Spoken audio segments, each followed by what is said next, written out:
Plus de 60 000 milliards de cellules composent le corps humain. Ce sont elles qui forment les tissus constituant nos organes, comme le foie, le cœur ou les poumons.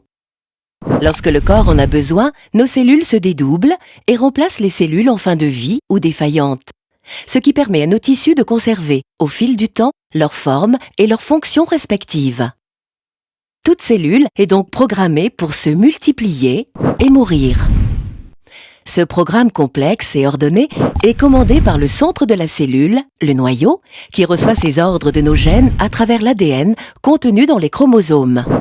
Parfois, certains de ces gènes subissent une altération. Le noyau transmet alors des ordres anormaux et la cellule se dérègle.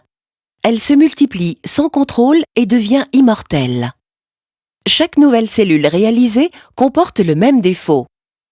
Les cellules prolifèrent de manière anarchique et forment une tumeur. Ce processus peut être court, mais il est souvent long. 10 à 30 ans peuvent séparer la naissance d'une première cellule anormale de l'apparition d'une tumeur d'environ 1 cm3. Pour survivre, la tumeur cancéreuse induit le développement de vaisseaux sanguins. Ils vont lui fournir oxygène et nutriments qui vont la faire vivre et grossir. C'est ce qu'on appelle le phénomène d'angiogénèse.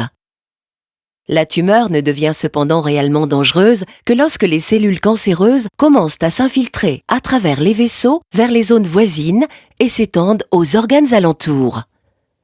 Ces cellules peuvent ensuite envahir d'autres parties du corps où elles s'installent, se multiplient et réalisent de nouvelles tumeurs. On parle alors de métastase.